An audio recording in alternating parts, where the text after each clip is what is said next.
بەناوی خوای گەورە و باڵا دەسڵاتان لێ ببینەرانی عزیز خۆشحاڵین لە بەرنامەیەکێدا لەگەڵ هاوکارشوان هاتینەوە خزمەتتان بۆ هیوایی کە ئەمڕۆژ سەرجەم بڕگە و بابەتەکانمان جێگی سوود و ڕەزامەندی ئێوەی عزیز بێت. دانیان زۆر سپاس بەناوی خوای گەورە و میرەبان ئایزانم بەیانیتان باش سڵاوی خواتان لێبێ مێ دەکەین لە کەشێکی ئارام و تەندروست و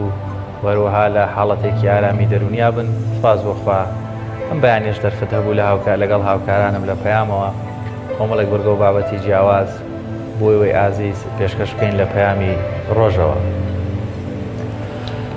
بەڵێ بنەرانی عزیز ئەمڕۆژ تەورەیەکەممان داباز لە ئەو پرسیانە یاخود و ئیبادەتانە دەکەین کە لە ماڵەوە ئەنجام بدرێت بۆ پێی کە لە ئێستادا مزگەوتەکان داخراون زۆرێک لە موسڵمانان لە ماڵەوە لە هەرێمی کوردستاندا ئیبادەتەکانیان دەکەن و بزانین ئایا ئەو کەسێک کە لە مزگەوتە پێشتر بەردەوام لە مزگەوت بوو نوێژەکانی بە جەماعەت ئەنجام داوە ئێستاش هەمان ئەو خێری دەست دەکەوێت کە لە ماڵەوە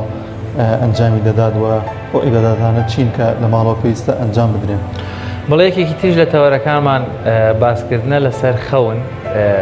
قسە لەسەر خەون دەکەین بەچی دەوترێ خەون کام خەونە خەونێکە و پەیامێکی لە پشتەوەیە یاخود ئەو پێشبینی و ئەو لێکدانەوانەی کەوا لەسەر بنەمای زانستی خەوناسی بۆ خەوەکان دەکرێت باس لەوە دەکەین بزانین میوانێکمان دەبێت لەو بارەیەوە قسەمان بۆ دەکات لەسەر لێکدانەوەی شوان ئەمڕۆ بەستم بزانم بۆچی خەوە بینین بیرمانەچێت و بیرمەچێتەوە خەوە یاسڵەن کامە خەوە ڕەنگە هەنێکی داڵغە بێ هەنێکی خەیاڵات بێ یان کام خەوە بەدی دێتەوەی بێکمان بابەتی تۆزێک پرسیاری زۆر هەیە قسە لەسەر و بابەتە دەکەین بزانین ئەو زانستە چیە پشتی پێ دەبەسێت لە هەمبەر لێکدانەوەی خەون. وەڵازیان دەستپێک دەچینە لای کەشوهەوا بزانین کەشوهەوای هەرێمی کوردستان لە شار و شارەچەکانی کوردستان چەندە پێکەوە بینەری دەبین.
بەڕێزان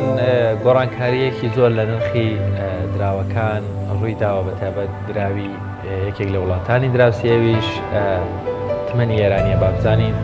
بە شێوەیەکی گشتی نرخی دراوەکان و بە تایبەتی تمان ئەو گۆڕانکاریانی بەسەری داهاتوە کامان.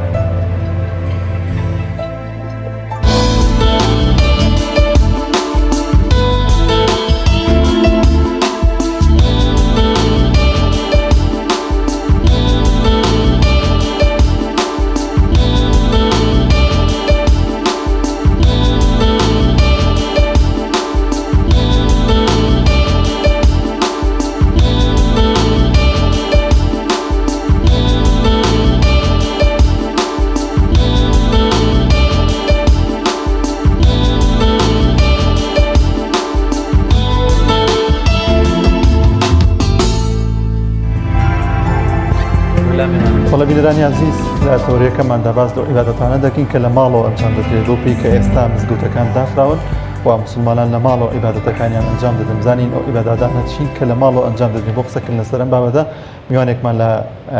ناحیە خورماڵە لەگەڵەوەی زۆر بەڕێز مامۆستا عەبدولمەلیک سەعید مامۆستای ئاینی. مامۆستا سڵاوی خوات لێبێ، زۆر سپاس کە میوانی بەرنامەکەمان بوویت.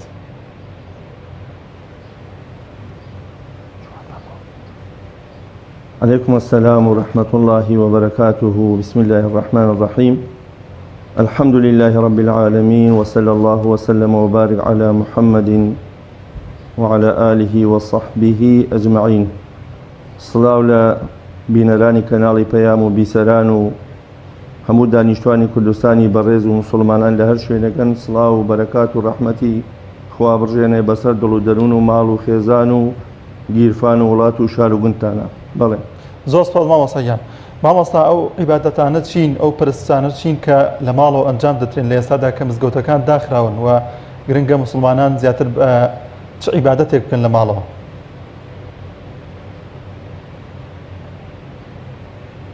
بەڵێ بەدڵگرانی زۆرەوە ئێستا مزگەوتەکان هەرچەندە خەڵک دەرونی زۆر نائارامە، هەموو شوێنێکی لێ گیراوە، مزگەوتیش زۆربەی مزگەوتەکان داخراون. ئیتر پێغەمبەری خوا صلی الله عليه وسلم ڕێنماییمان ئەکا بۆ ئەوەی ئێمە لە کاتی داخرانی مزگەوتا چی بکەین. پێغەمبەری خوا صلی الله عليه وسلم لە حەدیثێکی صحیحە کە ئیمامی بوخاری و نەسائی و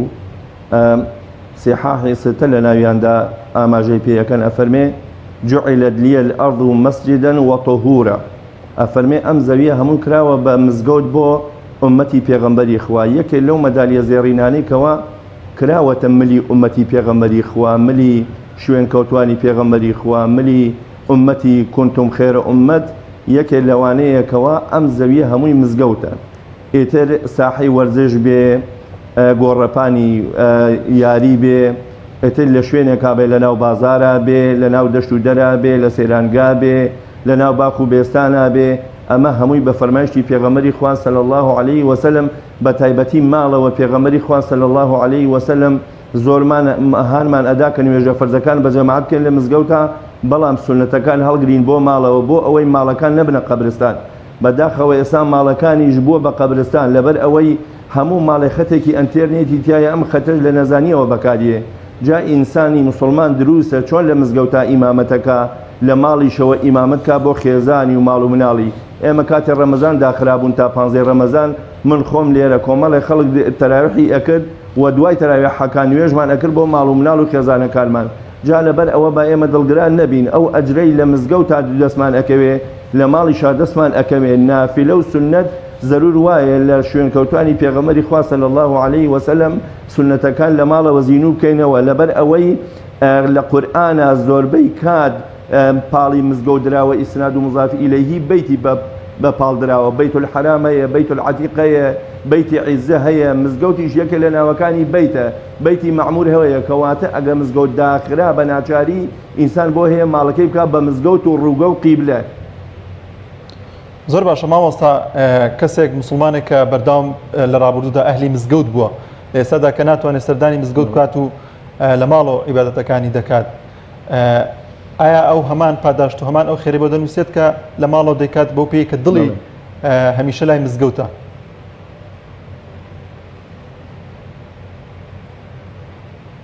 بەڵێ ئەوە بوو لە شەڕی تەپوکە کۆمەڵی مسلمان بەجێمان نەدار بوون قەرزار بوون لە ماڵەوە بەڵام ئەهلی مزگەوت بوون ئەمانە کاتێ پێغەمبەری خوا صلی الله علیه وسلم ئەچێتە تەبوکەش لە ڕۆژەمێنێتەوە بەو گەرما و ڕەمەزانە کۆمەڵێ لە مەدینە جێ ئەمێنن لەوێ مسلمان کە لەوێ جێ ئەمێنن پێغەمبەری خوا ئەفەرمێ ما قەطعتم واديا ولا شعبا إلا وهم معكم ئەوانە لەگەڵتانن ئایا لە ماڵەوە بن ئایا لە شوێنی تر بن ئایا لە شوێنی کەسابەت بن ئەمانە مادام حەبەسی عوزریان هەیە واتە عوزرەکە لە ماڵەوە یان لەسەر جێگا یان لەسەر نەخۆشن یا نەخۆشی درێژخایانیان هەیە یا بە ناچاری شتێ هاتووەتە پێشەوە کە عارضە لەگەڵ ئەو ظروفە واقعەدا ئینسان ئەتوانێت دڵی بەوە خۆش بێ پێغەمبەری خوا ئێستا ڕۆحی شادە مادام عوزرمان هەیە ئینشاءڵڵا ئینسانی موسڵمان بە نیەتە لەگەڵ نیەتایە خوای گەورە لەگەڵ نیەتی عەبدایە جا بۆ ئەوە من یەک شتێ بۆ باسەکەم ئەم عوزرە کاک عەلی تۆفیق بوو خەڵکی بیارە بوو کاتێ نەخۆش بوو هاتەوە بۆ بیارە لەگەڵ کوڕەکەیە بە ڕەحمەت بێچوون بۆ بیارە لەسەرەوە گەڕانەوە وتی کوڕەکەم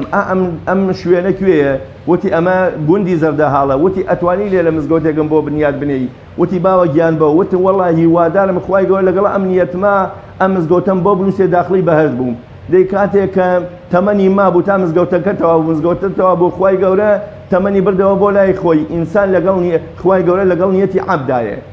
إن الله مع نیەتی عەبدیه جا نیەتی چۆن بێ دەرونی چۆن بێ دڵی چۆن بێ کار و کردەوەی چۆن بێ خوای گەورە زاڵم نییە و زوڵم ناکا و ستەم ناکا لە کەس بەپێی ئەو نیەتە خوای گەورە مادام ئەهلی جەماعەت بووین پێنج فەرزە لە مزگەوتان نوێژمان کردووە ئینشەڵڵا لە ماڵیشەوە هەر ئەو ئەجرەمان دەسەکەوێ ئەوە مژدەی پێغەمبەری خوایە ئەوەی عوزری هەبێ ئەوەی نەخۆش بێ ئەوەی نەخۆشی درێژخایی نیە بێ ئەوەی ئیشیە بێ ئەتوانێت لە ماڵەوە جەمعیکا و قەسریکا هەتا بۆ سەفەریش لەبەرەوە من خەڵکی کوردستان دڵیان ئەکەمەوە ئەوەی کە نیەتی باش بووە لەگەڵ مزگەوت و مامۆسا لەگەڵ ئەم دینەدا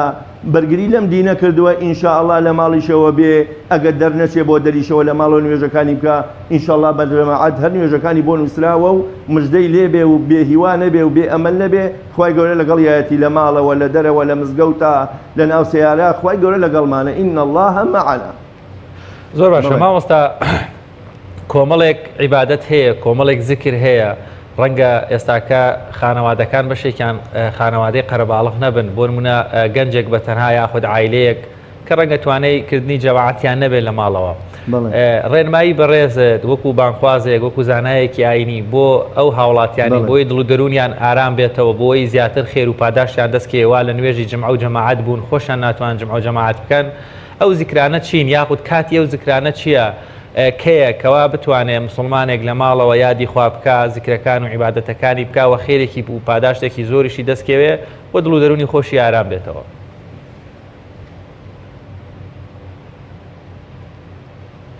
بەڵێ پێغەمبەری خوا ئەفەرمێ صلی الله عليه وسلم ئەوەی لە نوێژی بەیانیە نوێژی بەیانی بکە ئایا لە مزگەوتا بێ یان لە ماڵەوە بێ باشە نوێژی بەیانی بکە نەخەوێتەوە تا ڕۆژ هەڵدێ بەقەدەر ڕمێ یا تۆزێ بەس بێتەوە ذکرکە قورئان بخوێنێ هەر دانیشی ئیعتیکافکە لە ماڵی خۆیە حەج و عەمرەیەکی تامی دەسەکەوێ کاکە ئەمە زۆر مژدەیەکی پێغەمبەری خوایە صلی الله عليه وسلم بۆ ئەوانەی توانای حەجیان نییە بۆ ئەوانەی توانای عەمرەیان نییە یا عومرەیان نییە ئەتوانن نوێژی بەیانی لە مزگەوتا بکەن زۆربەی مزگەوتەکان ئێستا ئەوازانم بەبێ قەلەباڵقی جەماعەتیان تیا ئەکرێ جا ئەگە کرا بچێ بۆ جەماعەت چێ بۆ جەماعەت نەشکرا پەکەوتە بوو پیر بوو ئافرەت بوو منداڵ بوو گەنج بوو شەباب بوو لە ماڵەوە نوێژەکەی بکات دابنیشێ نیەتی خۆی لەگەڵ خوا ساغ بکاتەوە هەرچی پێ لە دڵیا هەڵی ڕێژێ لەسەر بەرماڵ دەستکاتەوە بۆ ئاسمان خوای گەورە ئەفەرمێ شەرمەکەم لەو بەندەی دەست بەستکاتەوە بۆ ئاسمان یەڕدوه خایبن بە خاڵی بیان گێرمەوە جا ئەو کاکە بەڕێزە ئەو دادە بەڕێزە ئەو ڕیسپیە کە 80 ساڵە سوژدە ئەبا بۆ خوا بێ ئەمەلی ناکە ئەگەر دانیشێ تا بەقەدەر ڕمێ یا نوێژی زوحا بکە لەبەرەوەی لە نوێژی زوحا لەسەر دەرگایەکی بەهەشت نووسرا ئەوەی دوورکە نوێژی زوحا بکە خوای گەورە زامنیەتی لە بەهەشتا لەبەر ئەوە بابێ ئەمەل نەبێ ئەتوانێت دوای نوێژی بەیانی دانیشێ هەتا خۆرکەوتن پێغەمبەری خوا ئەفەرمێ یەقینی وا بێ خوا لەگەڵ یایەتی ئەجر و پاداشتی حەج و عەمرەیەکی تامی دەسەکەوێ جا لەبەر ئەوە یەک خاڵی دووەمیش ئەوە زیکرە ناسری سوبحانی بەڕەحمەت بێ کۆمەڵێ تەلەبەی هەبوو لە کوردستانی ڕۆژهەڵات ئەڵێ بەیانیان دوای نوێژی بەیانی ئەچون وەرزشیان ئەکرد ئەیبردن بۆ دۆڵێ لەوێ 36,000 سبحان الله والحمد لله والله أكبر پێکردن ئێوارش کاتێ خۆرنیشتن بالغروبی بالعشی والئیبکار جا لەبەر ئەوە بە مەغریب و بەیانیا زەرورە بۆیە پێغەمبەری خوا فەرمێ ئەوەی پێش مەغریب 3 ئاەت لە قورئان بخوێنێ وەکو ئەو وایە لە بەتحان 10 حوشتری بار 10 بار وشتری ئاڵتون و زیوی هانی بێ بۆ پێغەمبەری خوا صلی الله عليه وسلم جا بەیانیان دوای نوێژی بەیانی ئێوە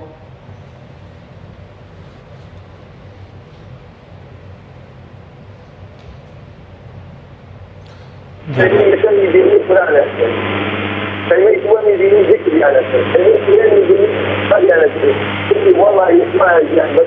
لا أنا الأمر أنا وادي تستعصر علمي جديد لك أمام الحياة فأنا وين جسره في العالم يسير الدعاء استغفار من الجاهل جاتي بالله مصيبة موقف الله فكان فينا من الثلاثة دیارە دەنگی مامۆستا دیارە لە پەیوەندیەکەمان لەگەڵ مامۆستا گرفتێک هەیە بەڵام ئەگەر مامۆستا گوێی لەمان بێت پرسیارێکی تریش ئێتە ئاراوە دیارە پەیوەندیمان لەگەڵ مامۆستا پچڕاوە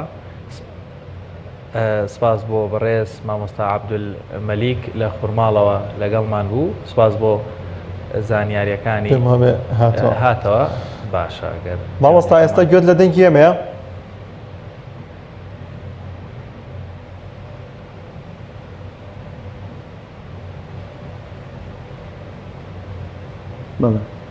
مامۆستا دەمەوێت ئەوە بپرسم کە تا چەند گرنگە موسڵمانان لەگەڵ لە داهاتوودا کە مزگەوتەکان کرانەوە تا چەند گرنگە ئیبادەتەکان لە ماڵەوە فەرامۆژ نەکەن و هەر بەردەوام بن لەو ئیبادەتانەی کە لە ماڵەوە ئەنجامی دەدەن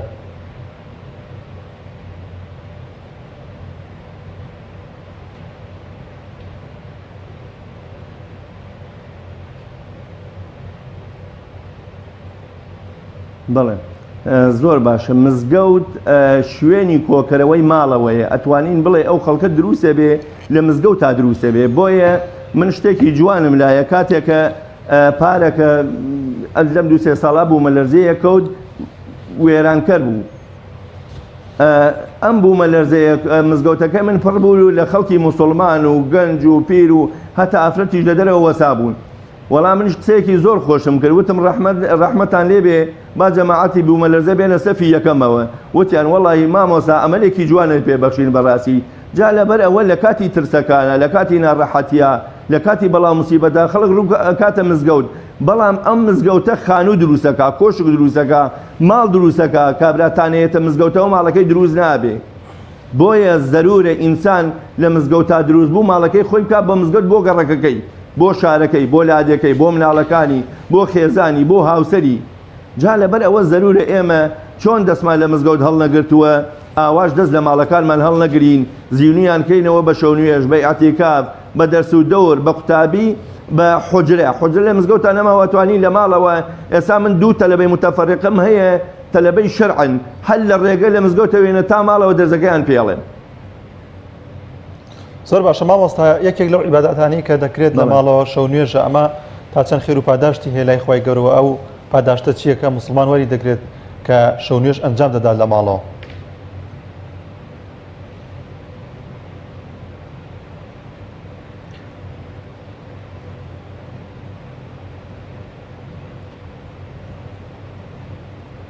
بەڵێ خوای گەورە فەرمێ جەل وعەلا كانوا من القليل ما يهجعون وبالأسحار يستغفرون شەو نوێژ دەبی صالحینە شەو نوێژ تەمەند درێژەکە شەو نوێژ بەرەکە دەخاتە ناو ڕزقەوە شەو نوێژ ئەو گەنجە پەروەردە ئەکا کە کابرایە کچێکی هەیە ئەم کچەی مادام ئەڵێ من ڕۆژێ لەم ڕۆژانە کابرایە هاتووتی مامۆسا ئەو گەنجە ئەهلی مزگەوتە ئەو گەنجە ئەهلی شەو نوێژە پرسیارم بۆ کردووە باوکو دایکی لە ماڵەوە ئەخەوێ ئەم گەنجە خەریکی شەو نوێژە وعد بێ هەر کاتێ ژنی هێنا یا پارەی ژنەکە یا پارەی ئاڵتوونەکەی یا کچێکمەیە پێشکەشی یەکەم ئەمە درۆ و دیعایە نییە ئەمە وایە ئەم خەڵکە دەرونی نەئارامە بسەیری گەنجێکە کە بەیانی ئەم پیاوە پەکی کەوت کوڕەکانی بە کەڵکی نەهاتن کچەکەی بە کەڵکی بێ بۆیە ئەم شێو نوێژە دەروی خێر لە ئینسانە کاتەوە دەروی خەی لە پیرە کاتەوە لە ڕیسپیە کاتەوە ئەو ئافرەتەی شووی نەکردووە خێزانی نییە تا ئێستا هاوسری نییە باش و نوێشکە دوعا بکە بڵێ خوای گەن هاوسەرێکی چاکم بۆ پێیاکە لەبەرەوەی دەبی ساڵحینە دخولی جەنەیە تەمەند درێژەکە بەرەکە دەخاتە ناو ماڵ و مناڵەوە بۆیە زۆربەی پێغەمبەران عەلەیهیمو سەلات وەسەلام بە شەو نوێژ و ڕاز و نیازیان لەگەڵ خوا هەر ڕێژاوە خوای گەورەش لە کاتی ناڕەحەتی هاتووە بە فریاد ڕێز بواتەوە بە فریایانەوە بۆی ئەڵێ سبحان الذي أسرى بعبده ليلا من المسجد الحرام هەرچی ئیشی سڕی خوای گەورە هەیە لەگەڵ پێغەمبەری خوایە هەمووی بەشەو بووە ئایا شەو نوێژ بووە ئایا شەوڕەوی بووە ئایا قیتال بووە ئایا جیهاد بووە بۆیە زۆربەی غەزاکان بەبەرە بەیانە دەستی پێکردووە لەبەر ئەوەی شەو بەڕاستی شەو ئەتوانین بڵین کاتی زێڕینی ئینسانە. زۆر باش مامۆستا لە ئێستادا لە ماڵەوە قورئانەکانمان دەتوانین بڵێن تۆزێکی زۆری لێ نیشتەبەوەی ئەو تەکنۆلۆژیا و ئەو موبایلە زیرەکانی کە هاتوونەتە بەردەستمان لە ڕێگەی موبایلەکانمان و قورئانەکانمان دەخوێنین تا چەند گرنگە مسلمانان هەموو لایەکمان لە خزمەت ئەو قورئانە بین کە لە ماڵەوە دامان ناو ناچینە خزمەتی. بەڵێ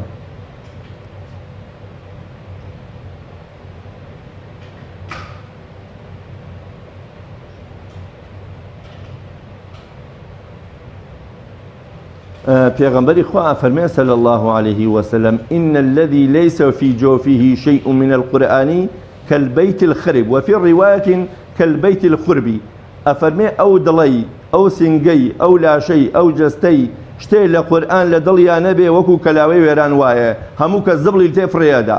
جا لەبەر ئەوە ئینسان زەرورە لە ماڵەوە مەسحەفێکی هەبێ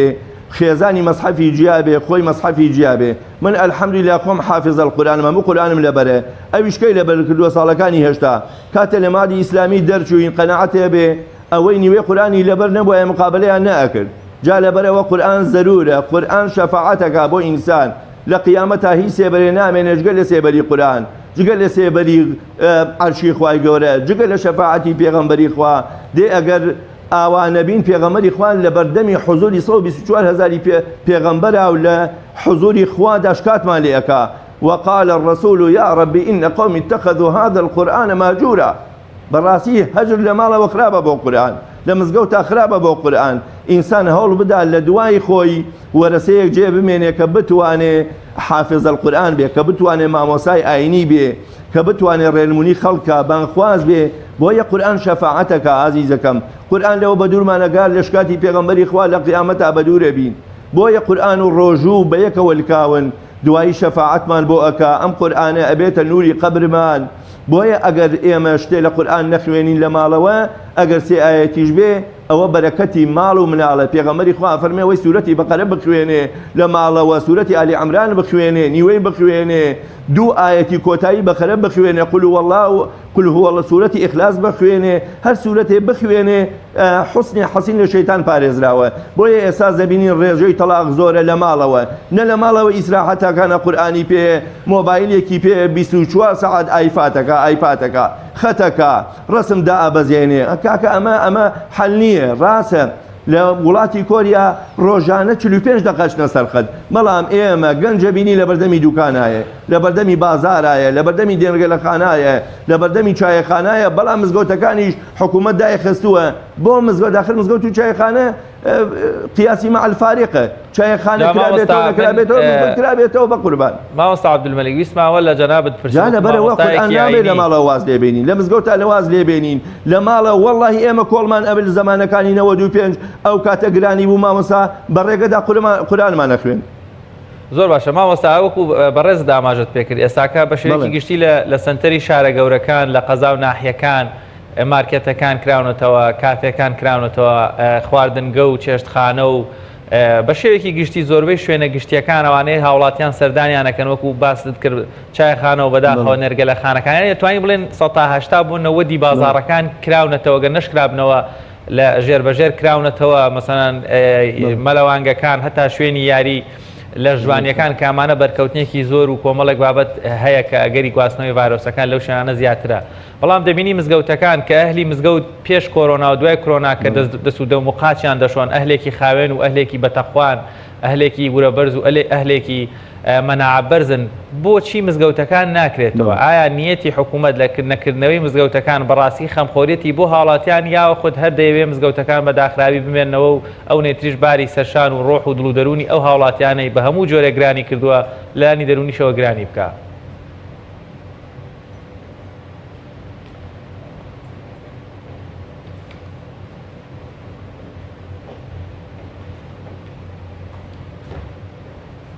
بەڵێ ئەم سوالەی جەنابەت زۆر گرنگە پرسیارەکە سێش تەوەرەیە یەکەمیان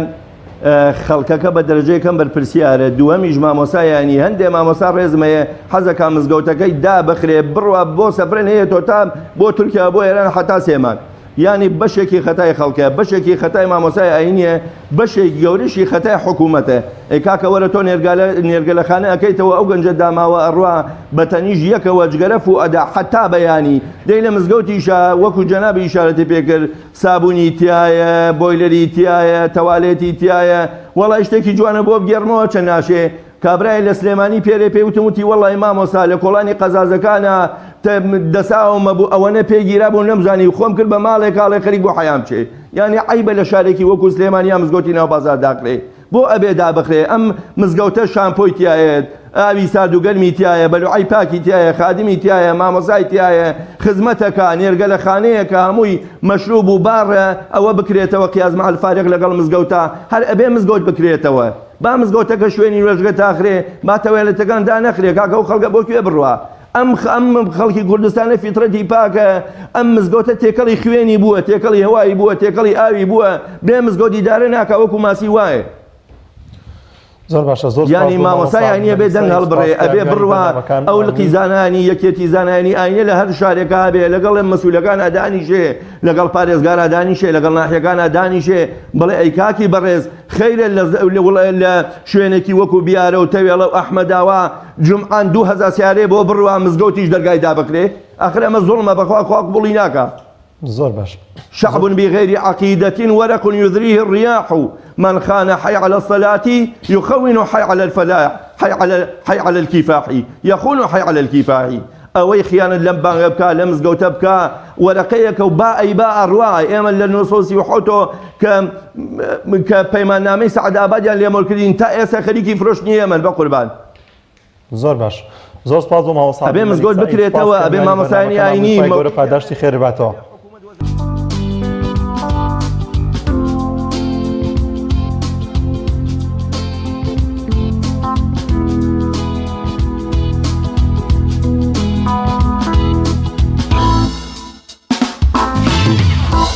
ڕێنماییەکمان هەیە کە باز لە خێر و پاداشتی ڕۆژوبوون لە نۆمینەی حاجیان دەکات پێکەوە بینەری دەبین.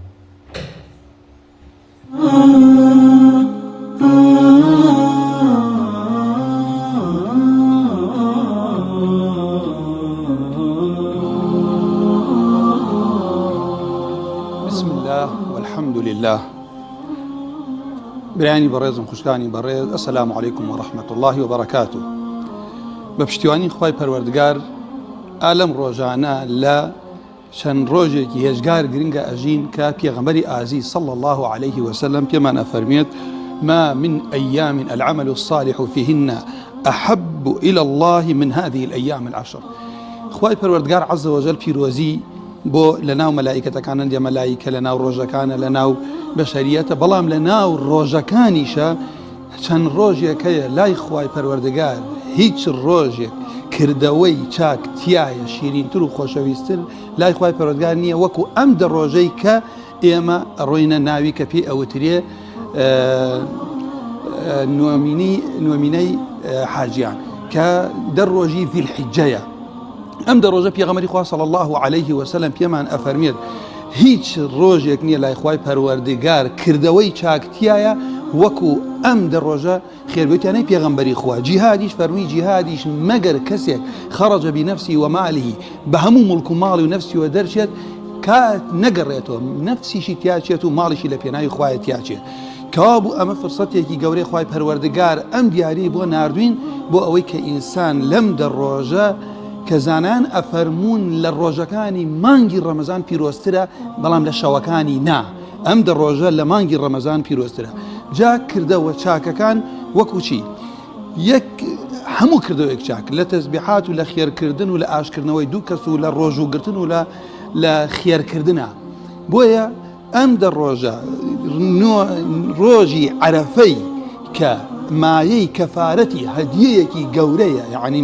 نۆهەمین ڕۆژی مای ئەوەتانی هەدیەکی گەورەی خوای پەروەردگارە کەفارەتی 2 ساڵی گوناهە ساڵێ پێشتر ساڵێ پاشتر وەکو پێغەمبەری عەزیزە فەرمێ صلی الله عليه وسلم بەڵام لێرە من ئەمەی ئەوە بڵێ ئای باش باقی ڕۆژەکانی زانایانە فەرمون وەکو کردەوەی چاک ڕۆژوگرتن تایە سنەتە جا بۆیە من لێرەمەوە جەخت لەسەرەوەش بکەمەوە لە ماوەی ئەم 9 ڕۆژە کە تا ڕۆژی عەرەفە ئەکا کە ڕۆژی عەرەفە سنەتە ئینسان تایە بە ڕۆژوو بێ سنەی موئەکەدەیە کە لە مانگی ڕەمەزان پیرۆسترە با ئێمە هەمومان لە خوای پەروەردگار بپاڕێن و بڵێن خوای پەروەردگار بۆ خاتری ئیسمی عەظەمی خۆت ئەم میلەتەی ئێمە لە قەیرانی دارایی بپارێزێن ملەت ئێمە ملەتێکی خاکێکی دەوڵەمەند و ملەتێکی هەژار داوا بکەنەوەمان لە خوای پەروەردگار خوای گەورە فەقیری لەسەر ئەم میلەت هەڵگرێ ئەویش نابێت تەنها دوعا سەبەبە سیلاحێکی گەورەشە بەڵام ئەبێت لەگەڵ دوعایە ئەسباب ئەوەی کە پێی ئەکرێت ڕوبەڕووی گەندەڵی بێتەوە لە ئاس و توانای خۆی و بە پێی سنەت و پێغەمبەر صلی الله علیه و سلم بە پێی شەرع جێبەجێکە پاشان ئینسان دەستی لە خێر بێ لەم چەند ڕۆژە بۆ هەژاران بۆ فەقیران دڵی مسلمانان خۆش کات لەبەر ئەوەی پێغەمبەری خوا فەرمی صلی الله عليه وسلم خوای گەورە ئەفەرمێت لە فەرمووی یا ابن ئادەم ئەنفق عليك ببەخشە خوا ئەبەخشێت دڵنیابن زیادەکە کەم ناکە دڵنیابن ئەوەی شکری خوا بکە بەوەی کە بیبەخشێ خوا دەسمایەکەی بۆ ئەپارێزێت و زیادەکە و دڵی مسلمانانیش خۆشەکەی دڵی نەبوویەک دڵی بێباوکێک لەم لاشۆ ئەم نەخۆشی و بەڵایە هەیە خوا بۆ خاتری ئیسمی عەظەمی خۆی شیفای نەخۆشەکانمان بدا ڕەحم بە مردوەکانمان کە ساقەکانمان بپارێزێ ئەم دوعایە زۆر دووبارە بکرێتەوە اللهم إني أعوذ بك من البرص والجنون والجذام ومن سيء الأسقام ئەمە پاش کۆرۆنا و لەناو کۆرۆنا و پێشتریشە وایە هەر ئینسان ئەم دوعایە بخوێنێت پاشە من ئەوە بڵێم برا بە ڕێزەکانم بینەرانی بەڕێز خوشکەکانم دوعاکردن ئەبێت تەنها لە خوای پەروەردگار بێ خوای پەروەردگار عز وجل فەرمی ومن أضل ممن يدعو من دون الله من لا يستجيب له إلى يوم القيامة وهم عن دعائهم غافلون تا ڕۆژی قیامەت وەڵام نادرێتەوە دوعا عیبادەتە جائز نییە لە غەیرە خوا داوای بکەین چکۆ کاتە نەوەڵاممان نەبێت تاوانباریشین و شرکیشە خوا پەنامامدا آخر شت ئەمەوێ من بیڵێم ئەوتانێ ئەی لە باشە لە ڕۆژی جەژنە هیچ شتێک نییە لە ڕۆژی جەژنە پێغەمبەری خوا فەرمی صلی الله عليه وسلم ما عمل آدمي من عمل يوم النحر أحب إلى الله من إهراق الدم نەوەکانی ئادەم هیچ کردەوەی نییە لای خۆ وەکو ئەوە لای خوا شیرین بێ وەکو ئەوەی کە لە ڕۆژی جەژنە کە حرامە ڕۆژی تاوەگری قوربانی بکەیت حتى علماء فەرمایە خێر بکەین یا قوربانی چونکە قوربانی سنەتی ڕەسوول اللهە هەموو قوربانیە خێرە بەس هەموو خێریە قوربانی نییە دڵی مسلمانان خۆش ئەکەیت دڵی نەبووەکان خۆش ئەکەیت خوا بۆ خاتری ئیسمی عەظەمی خۆی خوای پەروەردگار یارمەتی هەموو لایەک بدات خوای پەروەردگار هەموو کێشەیەکمان حەلکا لەم نەخۆشیەش خوای گەورە ئەم میلەتەوە باقی میلەتان ڕزگار کات وخوای پەروەردگار عز وجل ڕەحم بە ئەم میلەتە بکە ئەم قەیرانی دارایەمان لەسەر هەڵگرێت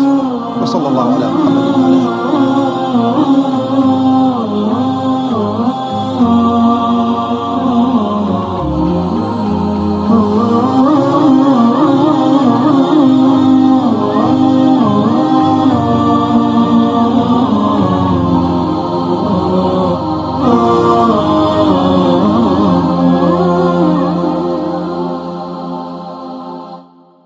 وڵایزان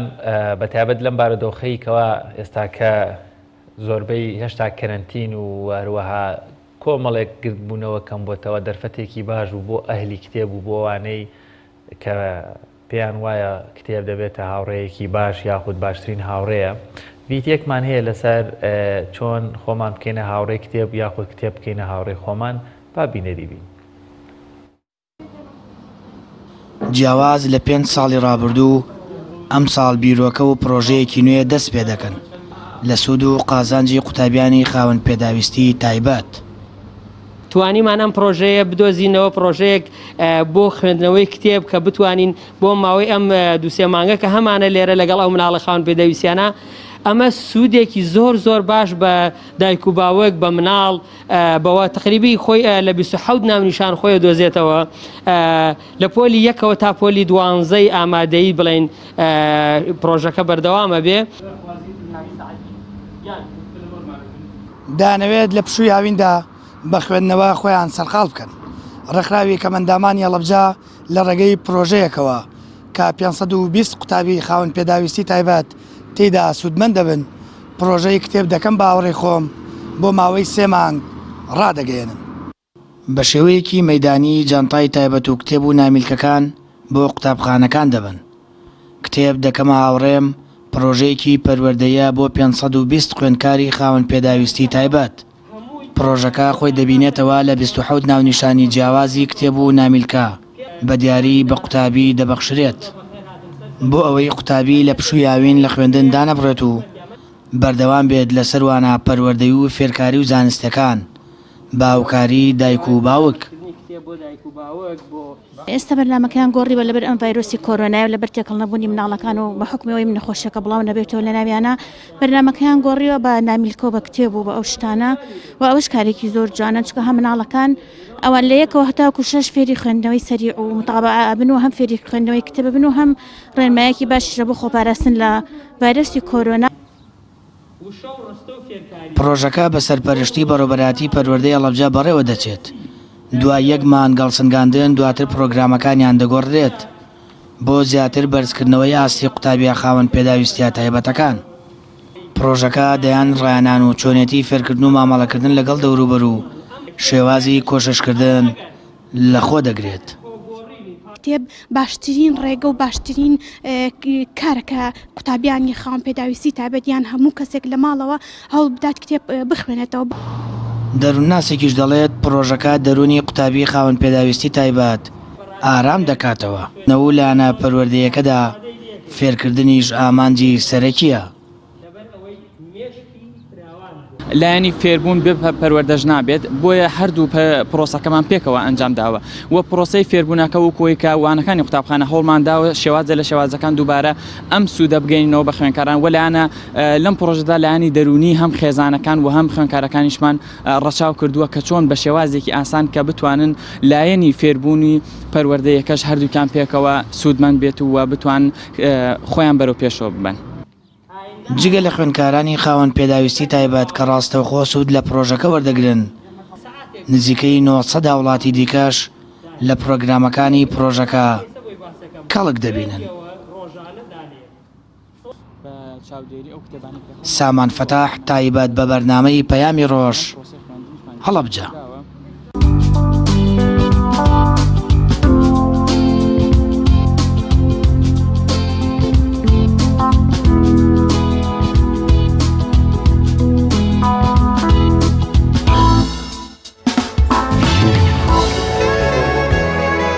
ئایزان دووبارە سڵاتان لێبێ لە تەوەری دووەمی بەرنامەکەمانە قسە لەسەر خەون دەکەین. خەون وەکو زانست وەکو حەدەسێکەوە لە ژیانی مرۆڤێک لە کاتی بێ ئاگاییە دەبینێ بە میوانداری زۆر بەڕێز مامۆستا ئەکبەر شارەزا لە بواری خەون و زانستی خەوناسی. مامۆستا زۆر زۆر بەخێربی. خاڵتان ڕازی مامۆستا زۆر جار باز لە خەون دەکرێت نیایەک پرسیار و قسە هەیە لەسەر بابەتی خەونەوانە بەڵام ئەگەر بەڕێستان پێناسەی ئەو خەوەمان بۆ بکەیت کە ئەکرێت تەفسیری بکەین پێناسی ئەو خەوەمان بۆ بکەیت کە لێکدانەوەی بۆ کرێ واتە خەون لایەوە لە ناو زانستی خەوناسیە بەچی ئەوترێ خەون کامەیە خەون؟ بسم الله الرحمن الرحيم الحمد لله والصلاة والسلام على رسول الله اللهم صل وسلم على النبي الكريم محمد وعلى آله وصحبه وسلم أجمعين. أما بعد لسر وسطي في غمري صلى الله عليه وسلم كافرمي هر مجلس صلواتي تاعنا ندري إلا وخلق بپشیمانی والله إن شاء الله صلواته بتمايوي پشیمان نبين لا مجلس ولا دانشنا كمانا مسألة كلا مسألة غيبية كان ك لهيج أكاديمية ناخن ري ولا هيج دراساتك مثلا علمية ناخن ري وتفسيري بۆ نادۆزرێتەوە و تاوەکو ئێستاش طب و فیزیا و ئەو علومانەی کەوا ڕەبتیان هەیە بە باسەوە حەقیقەتی نازانن. یعنی چییە چۆن دێت چۆن نەتوانێ بچیتە ئەو شوێنانە چۆن نەتوانێ و خەڵکە ببینی جاری وایە مردووە بینی جاری وایە قیامەتە بینی جاری وایە غەیبێکە بینی جاری وایە شتێکی دووبارەیە جاری وایە شتێکە ئاگادارکردنەوەیەکە ئەمە علمێکە لا تەنیا لەو غەیبانەیە کە خوای گەورە نەیوتۆتە کەس. یعنی خۆی چەندێکی ئاشکراکە یەکێکە لەوانەیە کە حکمەتەکەیشی نازانین خوا خۆی زانێ بۆچی ئەم شتەی وا بەم شێوە هەڵبژاردووە. نابین لە هیچ دراساتێکی علمی و طبی و فیزیاییە باسیەوە بکە کە ئەمە چییە و لە چیە دروستە بێ و چۆن ئینسان نەتوانێ ئەمە بزانێ و چۆن پێ بگەیە لێ تێبگەیە. مەسەلەی خەون بینین یانەک و حەقیقەتی خەون لە قورئانە چەند پێغەمبەرێک یعنی هەر مفەسیری خەو بوون وەکو یعقوب عليه السلام و یوسف عليه السلام کە دوای پێڵێ هذا تأویل رؤیایا من قبل و معجزەی هەموو پێغەمبەرێ معجزەیەکی بووە کە پێی ناسراو بووە. یوسف عليه السلام بەمە ناسراوە وعلمتنی من تأویل الحديث وعلمناه من تأویل الحديث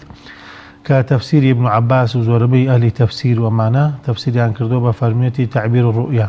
ئەوەیە کەوا خەوی تعبیر کردووە و ئەمەش دەرەکەوێت لە کاتی خەوی مەلیکەکە کە هەرچی کاهین و هەرچی پیاوە ئاینیەکانی خۆیان بۆ نەیانتوانیوە دەسەوسان بوونە لە تعبیرکردنی و خەوی پێغەمبەران وحی بووە وەکو خەوەکەی ئیبراهیم عليه السلام کە بە خەوێک ئەوێ کوڕەکەی سەر ببڕێ ئینی ئەرا فی المەنام ئەنی ئەذبحک یەکسەر کوڕەکەی تێگەیە لەوەی کەوا ئەمە خەو نییە ما پێی ئەمرە چونکە پێغەمبەران وەکو ئێمە نییە کە خەوی تێکەڵ و پێکەڵ و هەڵەج و بەڵەج ومانە بینن و وعدی خوا بۆ پێغەمبەرەکەی ئەوەیە کەوا بگەڕێنەوە بۆ مەکە و ئامن بن و سەر بتاشن یانەک و کورتی کەنەوە و بچنە ناو مەکەوە کە ئەمە لە کاتێک لە حاڵەتی حەربا بوون لەگەڵ خەڵکی مەکە لەگەڵ سەرانی مەکە لقد صدق الله رسوله الرؤيا بالحق يعني باسی با خەو بۆیان هاتووە و پێغەمبەری خوا صلی الله عليه وسلم خۆی دوای نوێژی بەیانی دانیشتووە پرسیاری لە خەڵکەکە کردووە من رأى منكم البارحة الرؤيا فليقصها عليه کێتان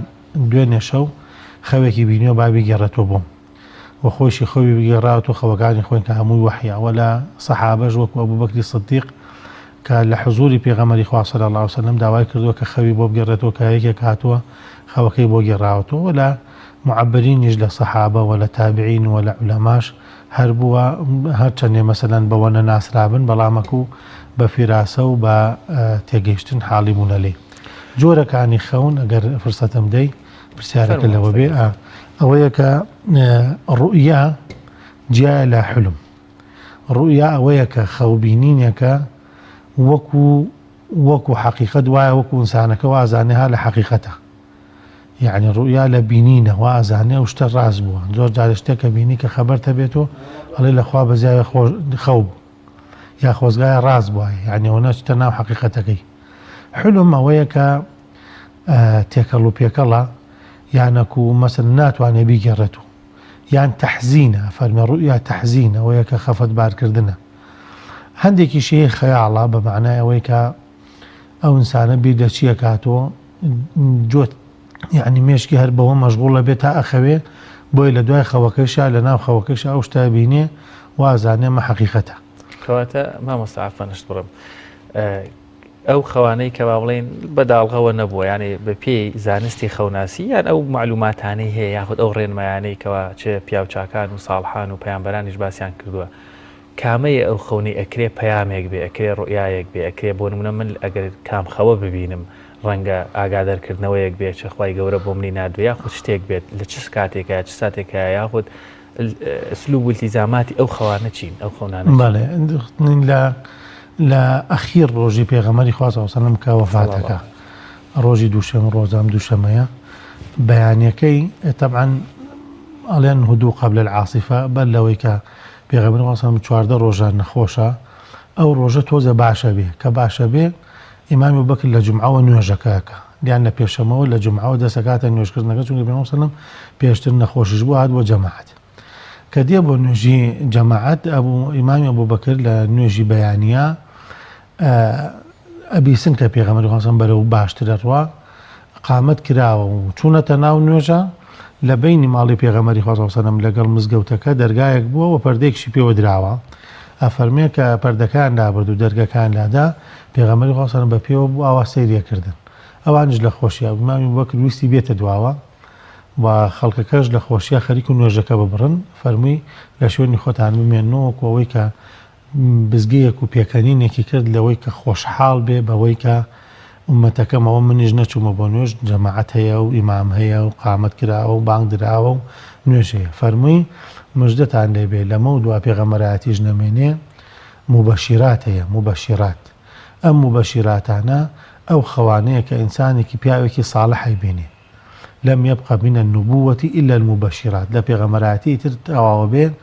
تنيا بشي كيمين لا تشلو شش باش يك بشي بيغمراتي كبيوتري الرؤيا الصالحة بيوتري خويكي خوش خويكي تشاك خويكي مجد بخش يراها المؤمن أو ترى له أو يرى له أو يك إيمان دار بخوي بينه وكو مجديك وكو أقدار كرنويك كتشيب كاوتشينكا یان ئەکو نیشانەی قبولبوونی ئیشەکەیەتی هاندەرێتی بۆ ئیشەکەی یان خەڵک پێوە بینی خۆلێکێکە دێڵێ من ئەم خەوم پێوە بینی و ئەو نیشانەی تر تۆ تەشجیعی بۆ ئیشەکە زانی خەو ئینسان دەستی نییە لە دروستکردنیا تاوەکو خۆی دروستیکە جاریوان نادناسێ چەند کەس هاتووە مەسەلەن خەوێکی خۆشی پێ بینێن نادناسی یا تەلەفۆنی بۆ کردی وەڵا شتێکی وامە پێ بینیوێ ئەمە لە 46 بەش لە 1 بەش لە 46 بەش عولەما فەرمویانە سرتاي وحي كبيسوسيا صار بوا 6 مانگی بە الرؤيا الصالحة يعني الرؤيا الصادقة بوا چۆن ڕووی داوە طبعا پێغەمبەراتی قولا ثقيلة بینینی مەلایکە شتێکی اعتیادی نیە لە تاقی بەشەرانیە 6 مانگ پێغەمبەری خوا سەلام خەوێکی بینی ئەم شەو بەیانی هاتوۆتەتی فكان لا يرى رؤيا إلا جاءت مثل فلق الصبح هەر خەوێکی بینە بەیانی وەکو چۆن ڕۆژ هەڵات وەقێ يعني ڕۆشنایی دەرەچێ لە دوای ئەو شەوە تاریکە ئەی بینی زۆر جارێ ڕەنگە شتێکت بینی خۆیەکت بینی بەس لە بیرت نەماوە شتێک حەدەسێک ڕووەدا مەجلیسێک ڕووەدا قسێ ڕۆدا کە نەما لای خۆدا ئەو شتە دووبارەیە بینیتە پێشتر ئەڵێ ئەمە لەکوێ بینیومە ئەم شتە هەیە ئەم شتە ڕووی داوەزانی دوای ئەوە شتی دێت 6 مانگ وا بۆ پێغەمبەری خوا سەلام یعنی نزیکەی 6 ئیرهاسات هەیە بەرسەلامی لێ کردووە تیشکی بینیوە مەسەلەن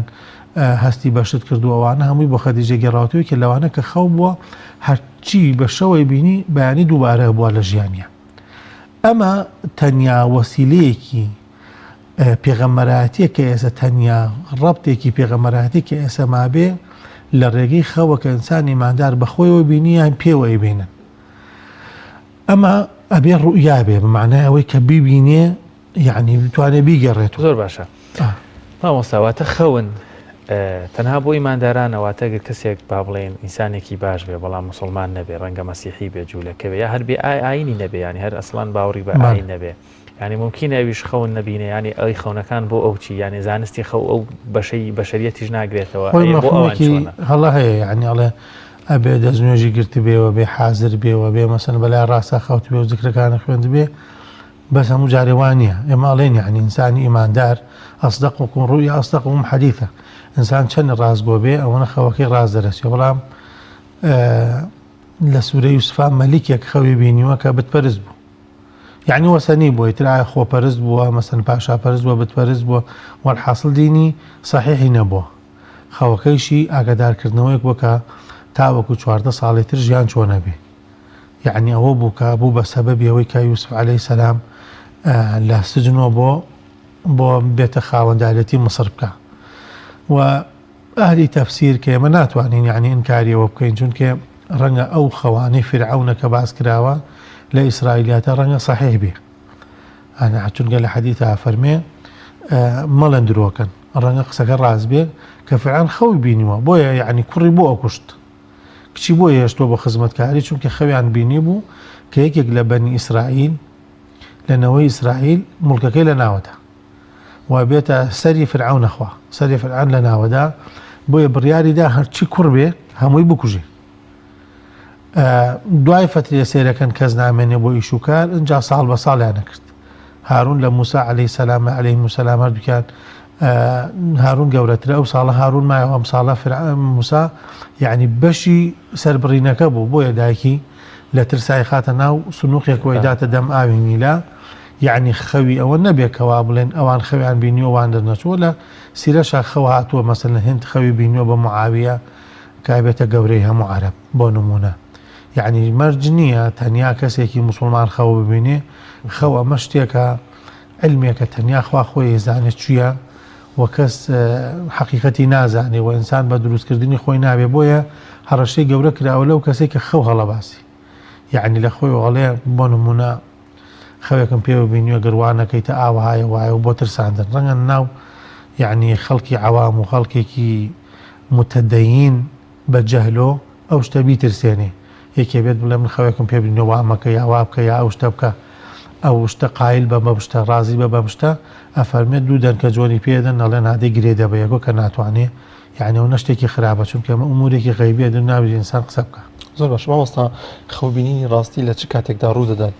واتە زۆرجار دەوترێت ئەگەر خەوبینی پێش نوێژی بەیانی ئەمە جۆرێکی ترە و دوای نوێژی بەیانی جۆرێکی ترە واتە خەوێکە بێتە دی و ینی ئەوەی کە خەوەکە بینێت پێی وا بێت کە ئەم خەوەی دێتە دی دوایی لێکدانەوەی بۆ دەکات لە کتێبەکاندا ئەو خەوە ڕاستی لە چ کاتێکدایە ئێمە یعنی هیچ کاتێکمان نییە کە بڵێن خەوەکە ڕاز نییە لەبەرەوەی لە صحیح بخاریا لە کتاب الرؤیا هەمانە کە فەرمێ نوم النهاري مثل نوم رؤيا النهاري رؤيا الليل ئەفەرمێ خەوبینینی ڕۆژ وەکو خەوبینینی شەوە یعنی شتیوانە کە بڵێن تەنیا بۆ شەوە بێت یا دوای نوێژی بەیانی مەسەن خەوەکانی ڕاز نییە زۆر کەسێک ڕەوەتی ئەتیباری پێنەکە ئەفەرمێ خەوی ڕۆژش وەکو خەوی شەوە ئەویش بەڵگەی هێناوەتەوە بە حەدیثێکە پێغەمبەری خۆسەلام قەیلولەکە لە ماڵی یەکێک لە ئەسحاب کە هەڵەسێ ئەفەرمێ بە پێکەنین و ئەفەرمێ ئومەتێکم بینی جەماعەتێ لە ئومەتەکەم بینی و هەمویان وەکو مەلیک وابوونە لەسەر سیستەم دانیشتوون ئەوانە یەکەم کەسن کەوا ڕوم غەزوەکەن لە بەحرۆ بەستی پێی قوبڕوسە تەبعاً ئەو ئافرەتێک کە لە ماڵیانە داواکە کە حرامی پێوترێ ئەفەرمێ دوعا بکە کە منیش لەوانە بم ئەفەرمێ تۆش لەوانە خۆت شەهید دەبی ئەو بوو لە زەمانی ئیمامی عوسمانە سیدنا معاویە داوای کرد کەوا غەزوی بەحر بکە وتی چونکە قوبڕوس ئێمە مەدە دەنێرن بۆ ڕوومەکان و وەزعمان خراپە پێ بەدەستیانەوە ئیمامی عوسمان کە ئیجازەیدا ئەفەرمێ کە لە غەزوی قوبڕوس کرا قوبڕوس گیرە دوای کە گەڕان و هەندێکی شەڵێن یعنی لە دابەزینیان لە قوبڕوسا کە شەهید بووە ئوم حەرام ئافرەتەکە خۆی هەندێک ئەڵێن کە دابەزیوە لە غەزە و لە عەسقەلانە لەو مەنتەقە لەوێ دابەزون لەوێ شەهید بووە یعنی بەستەوەیە کە خەوی ڕۆژش بووە هاتوۆتە دی هیچ معیارێکمان نییە بڵێن ئەو کاتانە کە خەوی مەسەلەن تا کەراهەتی هەیە وەکو دوای نوێژی بەیانی یا دوای نوێژی عەسر خەونێ چونکە ئەمە لە مەقدوری ئینسانان نییە. زۆر باش مامۆستا ناتوانین خەون وەکو موعجیزەیەکی ئیلایی سیرکەین بۆ نمونە کۆمەڵێک کەس باوەڕیان وایە کەوا کەسێک مرد قیامەت هەیە و نەدین هەیە و حەشر هەیە و ڕۆح و هیچ شتێک نییە بەڵام دەبینی زۆر جار کەسێک دەڵێ کە مەسەلەن من بێتاقەت دەبم بێوی خۆم بە دایکم بڵێم خەونم پێوە دەبینە یاخود باوکی کۆچکردوم باوای کۆچکردوم دێتەوە خەومە کۆی ڕۆحی ئاگادار بێ کەوا یەکێک لە کەسەکانی کەسە نزیکەکانی بێتاقەتە غەمبارە مەسەن لێرە ئەم لێرە دەژی ئەو لە مەسەن ڕەنگە لە شارێکی تر بژی باوکی هەستی پێ دەکات دایکی یا خزمێکی کەسی یعنی ئەمە جۆرێک نییە لەو لە بەڵگەیەکی کە یان جۆرێک لە هین کە دەیان حەدەزە بووە دەیان نمونە هەبووە کە کەسێکی نزیک یان مردووی کەسێک هاتوۆتەوە خەوی قسەی لەگەڵ کردو یا خۆت بە جۆرێک لە جۆرەکان لە ڕێی ئیلهامە و پەیامی پێداوەکوی وەکوی بڵێ ئاگام لێتە دیدگای ئەوە بۆ ئەمە چۆنە مەسەلەی مردوو ئێمە کە هەر کەسێ پرسیاری خەوی مردوومان لێکە مردوو لە شوێنی حەقی خۆیەتی یعنی هیچ شتێک بە بەتاڵ ناڵێ مەسەن کەسێکی مردووە دێتە خەوی وەزعی خراپە شوێنەکەی خراپە یا بێتاقەتە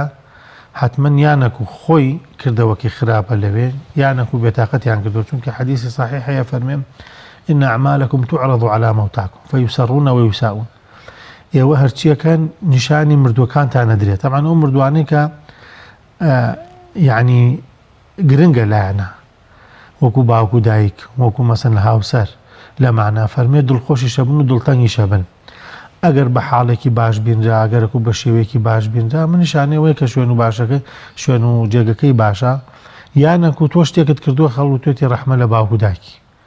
مەسەلەن ڕەحمەت لە بنە ماڵەکەی شتێکی ئاوا بۆ ئەوان هەمووی ڕۆشتۆت یان بەعەکسەوە ئەویش وای لێ هاتووە قسەی خراپی شەر ئەڕواتەوە یعنی ئەفەرمێ فەیسەڕون وەیساءون ئەفەرمێ دڵخۆشیشە بن و دڵتەنگیشە بن یعنی بە شتی کردەوەی باشی ئێوە کە خەڵکی دوعای خێرەکە کە خەڵکی مەسەن زیکرێکی خێرتانەکە کە خەڵکیڵێ باوکیشی پیاوە باش بوو مەسەلەن کەسەکە یانیژێ بنەماڵەکەیشی چاکە بۆ ئەویش سەربەرزیە و عکسەکەی شێر عکسەکەیەتی ئەگەر لەگەڵ جاری واشەیە بینینی مردوو لە خەوا نیشانی حاڵوەزی خۆیەتی یعنی خود و مردووەکە چونکە ئەو لە شوێنی حەقی خۆیەتی یعنی لە شوێنەکانیە سەوەکو شێوەیەتر بگۆڕی هەر شێوەیەک نیشاندرا ئەوە شێوەی حەقیقی خۆیەتی کە لەو جێگەیە حاڵی چۆنە و وەچی شێوەیە تەعاملی لەگەڵ زۆر کەسانی خەون بە مردووە دەبینن ترسێکیان لێ دەبێت کە دەڵێت لەوانەیە منیش بمرم ئەوە چۆن لێکدان هەیە مەسەلەن بانگەکرێ هەیە مەسەلەن طبعاً ئەوە لە حاڵ بۆ حاڵە گۆڕێ سێمە با نەچینە باسی مردن با بڵێن ئەو کەسانەی کە نەخۆشن ئەگەر هەندێک نیشانە بوو ئەمە نیشانەی ئەوەیە کە مردنە ئەو نەخۆشیە بۆ نمونە مردوویەک دێتە خەوی و بانگێکە یا شتێکی لێوەرەگری یان بۆ نمونە ئەفڕێ یان ئەچێتە خانوویەکی تازە ماڵێکی تازە ئەمانە بۆ نەخۆشێکی قورس مردنە هەندێک نیشانە هەیە بۆ نمونە بە گوێرەی تەفسیری ئەو کەسێک کە تەفسیرەکەکە ڕەنگە ڕووبدا بۆیە یعنی هەموو کەسێک تعبیر نەکا باشە من خۆمەگەرێکێک بزانم حاڵەتەکەی وایە هیچ ناڵێم مامۆستا زۆر مەسەلەن زۆر بابەتەیە کە زۆر مۆزوع بۆ نمونە خوێن لە خەونە خوێن یاخود شاڕ یاخود زۆر جار ئاژەڵە دڕندەکان ئەمانەڵێ لە خەوما مارێک بۆ هاتبوو توزانم ئاژەڵێکی دڵۆ بۆ هاتبوو یاخود یەکێک خەونە پێوە دەبینێ دەڵێ بەرەو شەڕێگە ڕۆشتی خوێنت لێ چۆڕە ئەمانە بە شێوەیەکی گشتی ئەگەر ئەوانێ بەرچاوی خۆی ئێساوەی کە زۆر هەیە مەسەلەن بڵێن با بڵێن خەون لای ئافرەت زۆر ئیتیمامی هەیە یعنی ئافرەت هەموو شێخەوە بینی هەموو شەوێ ڕەنگە چەند خەوێک ببینی پیاوان هەز ناکەم یعنی ئەو خەونان زۆر بێ لەلایەنە بیرەچێتەوە ئەتەمان حکمەتێکی تایە من خۆم یعنی شخصیە دوای نوێژی بەیانی خەونەکان جواب بدەمەوە هەر کەسێک خەونی تر بپرسێ ڕەنگە مەگەر ئیحراجمە و کاتانە سەعات مەسەن عەسری یا شەوێوانە جوابی دەمەوە لەبەر سونەتەکە کە فەرمی پێغەمبەر دوای نوێژی بەیانی لایە کردەوە بۆ جەماعەت دەیفەرموو کێتان ئەم شەو خەوێکی بینێ بۆ میگەڕێتەوە لەبەرەوەی زوو بیگەڕیتەوە هەیە لە 2 ساڵ بە لەسە خەون بینیوە تەمانەوە وەکو حەقیقەت وا بۆ لەبەر چاوی بۆ یاو نەماوەتەوە نەخەوەنە نامێنێتەوە یعنی وەکو تەیفێک دێتە لای ئینسانە تا ئەبێ باش بیری لێ بکاتەوە بزان چی بۆ و چی نەبووە ئەو کاتانە گێڕێتەوە ئەم خەوانە زۆربەی خەڵک تەبعاً لە ئەنجامی تێکەڵاویە کە دروستە بێ مەسەلەی مار مەسەلەی دوو لە ڕووتان سەگ مەسەلەی خوێن مەسەلەی دڕندە ئەمانە زۆر جارە نیشانەی سحر و دوژمن و بەد و فیتنەیی و ئەم بابەتانەیە کە ڕوەدا ئەجا ترە من نەبێتە کێشەیە کۆمەڵایەتی چونکە هەموو کەسێ هەر دوژمن ناوی بەو ناوەگینا زۆربەی لە کەسەکەی خۆی تووشە بێ لە مەسەلانە ناو ماڵی خوان ناو عایلی خوان لە نزیکەکانی خۆیانە لە دڵسۆزەکانی خۆیانە تووشی ئەم شتانە بووە مەجبورین لە ذکرەکان بخوێنەوە خۆت بپارێزە و انشاءالله تەئسیری نابێ یعنی شتێکی کەسێکی ئاواگەر دەم و نفوسێکی خراپبێ یان جادوویەکی کردبێ یان سحرێکی کردبێ هەموو شتێ ئین الله سەیبطل انشاءالله خوا بەتاڵێکاتوە ئەوسا ئاینی پیرۆزی ئیسلام تێڕوانین ئاینی پیرۆزی ئیسلام چیە لە جیاوازی نێوان خەو و مردندا کەمەش لێکدانەوەیەکی زۆری بۆ دەکرێت خەو نەخەون خەو ئەفەرمێ ئەخو المەوت النوم أخو الموت لحديث أوايا فرمي فرسال كراوتي يا رسول الله لبهشتا خو هيا فرمي النوم أخو الموت فرمي خو براي مردنا يعني وكو بريدي مردنا آتك فرمي الله يتوفى الأنفس حين موتها والتي لم تمت في منامها خواهي قولا نفسكان ورقريتو والنفسكان برزكاتو لا ورقريتو لكاتي مردنا أوانيشي كنا مردونا نخوا يعني خو طبعا نیوەی ئەعزا ئیش ناکە بۆ نمونە تۆ دڵ هەر ئیشەکە خوێن هەر ئیشەکە هەناسە ئیشەکە بەڵام